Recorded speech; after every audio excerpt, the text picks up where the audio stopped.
What's up, crackers? It's me, the Big M from the Big A, coming at y'all with a review of Drake's new 2026 album, Iceman. Over the past few years, Drake has definitely been an artist who's proven himself in popular music to be so versatile with his rapping, his singing.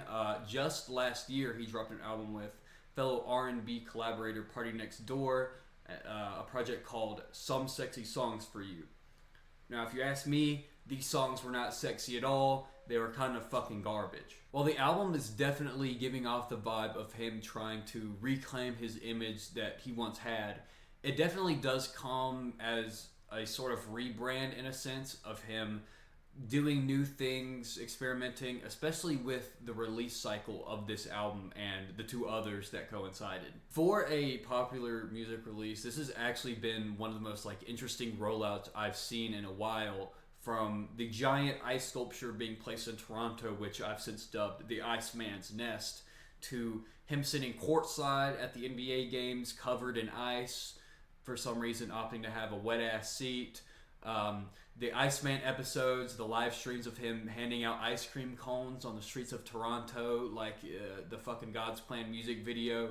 Very sophisticated rollout, which kind of does represent a lot of time going into the advertisement and the publication of this project itself. Now, to come as a surprise to everyone, this album actually released with two other secret albums that I touched on earlier, Habibti and Maid of Honor, which I will not be covering because they are kind of dog shit, and I don't want to get into that. The first track, Make Them Cry, is actually one of my highlights of the entire album. It basically is this soaring, deep, rattling 808 that is coasted along by Drake's rapping. It has this very dynamic vocal sample that is used throughout the rest of it until the beat switch halfway through. Very cool song, especially for Drake standards, who doesn't really experiment with the structural identity of a song a lot, and it's more just him trying new genres. On the song, there are bits of introspection, which I do definitely respect. Him basically going into overview about how his family has changed since he's grown up. He goes into things about his uncle, his parents. In general, he does this thing, especially early on albums such as Take Care, where he touches on these in-depth ideas while still interjecting some of his personality, and it makes it into a very interesting listen, especially in comparison with the things that he's been dropping now. And I'm glad that he's going back to these ideas that he does very well, especially on the written part of his sound. National Treasures is probably what I believe to be the best song on the project. It literally just sounds like old If You're Reading This Is Too Late era Drake rapping over this very well created instrumental. The second half of this instrumental kind of goes into experimental hip hop territory. It very much is reminiscent of a song off of Fantastic Damage by LP, where it's these very strange vocal samples interjected with these heavily distorted drums and percussion. It's very off-putting, especially for a Drake song. It sort of exemplifies what I thought Iceman was going to be in, its top-tiered ability, in which it is these songs that are so unapologetically cold, yet are delivered so fiercely in terms of vocals. It's sort of like climbing up a tundric mountain and being hit by a snowstorm halfway through. What Did I Miss is another highlight for me. Very hard-hitting horns, very reminiscent of the Don Toliver album that actually dropped earlier this year, where it's basically this super dark ambient noise made clear with these brass instrumentations that are exemplify the vibe in such an incredible way. Make Them Pay actually samples Free by Denise Williams, which is a song I very highly recommend. It includes this very passionate vocal sample on the Drake song, along with a very surprisingly expressive Drake verse, which is very not commonplace in his music now, which I think that he does a very good job of executing. Speaking of these very fierce vocals, they are very apparent on the song Ran to Atlanta, which probably features the most violent and most aggressive vocal performance I've heard from Drake probably throughout the entirety of his career, despite being accompanied by this very mid Future verse, which obviously in current times Future has not put out the best material of his career, and Amali Santana, not even a verse, it's more like just a bridge, where it's just her talking about being Hannah Montana, strangely. Well, I've definitely been highlighting the positives of this album. There are plenty of negatives which I just can't get over, especially with the track Little Birdie, which is mixed terribly. It literally sounds like AI.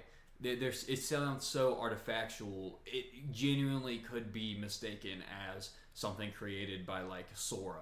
The track Janice STFU also features very awkward usages of auto-tune over this really monotonous beat that's literally a synth line of the same 5 notes. It really gets annoying the longer and longer it plays on. And now that I'm thinking about it, the really bad songs on this album are bad because it's usually a bad Drake vocal performance over very minimalist production.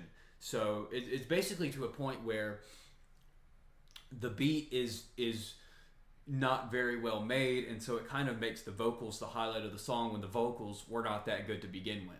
Probably the worst part of this album on a purely song to song basis is its writing. Now, Drake obviously is a very corny rapper. Like, he has very corny bars. It's kind of his character. But, obviously you're going to come away with a Drake album with a few lines that are very, very not good on the brain. Obviously, we have some classics like I'm greater than everyone, like some shredded cheese. I reserve that shit like I'm indigenous. Check signing my king. Hold up, I need to read. I'm literally reading this off the page on the left side of the screen right here. Check signing is my king. Pushing out ink, I feel like a squid. Oh, there's more.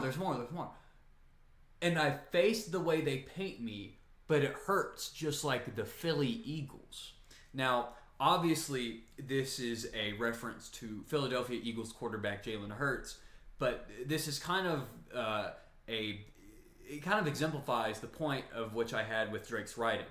It very much is him. It is reference rap, which reference rap can be done great. Lil Wayne is genuinely one of the greatest lyricists of all time because of the references that he makes, but the way that Drake does it, it's very strange. You can think of it as like someone trying to tie a bunch of strings together, where he has these ideas and he has this very long string, but he doesn't have the glue to make it all fit together. Like, for example, you feel like the Eagles. Does it go more than that? It doesn't really mean anything.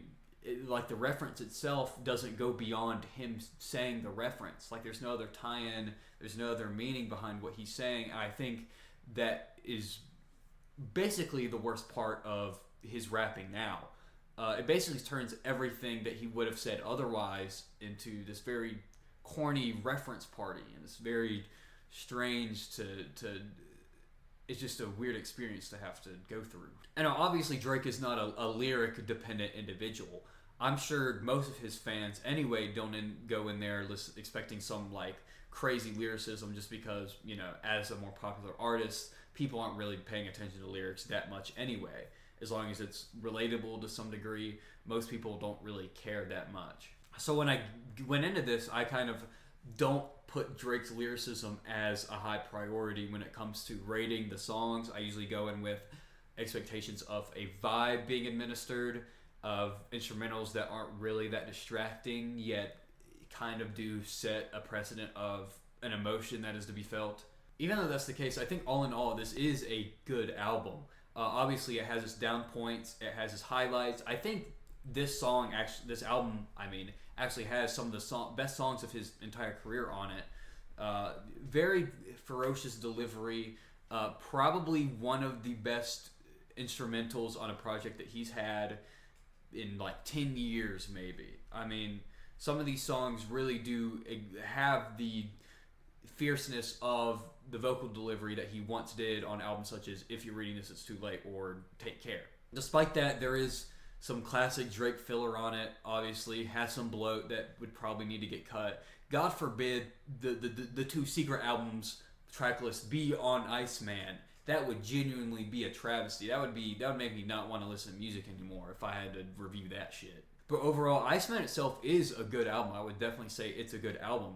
I would probably put it right at a 7 out of 10 experience if I had to put it on some sort of rating scale. But overall, yeah, this album is definitely a step in the right direction especially when compared to some of his older projects that he's released in the years prior. Thank y'all so much for coming through.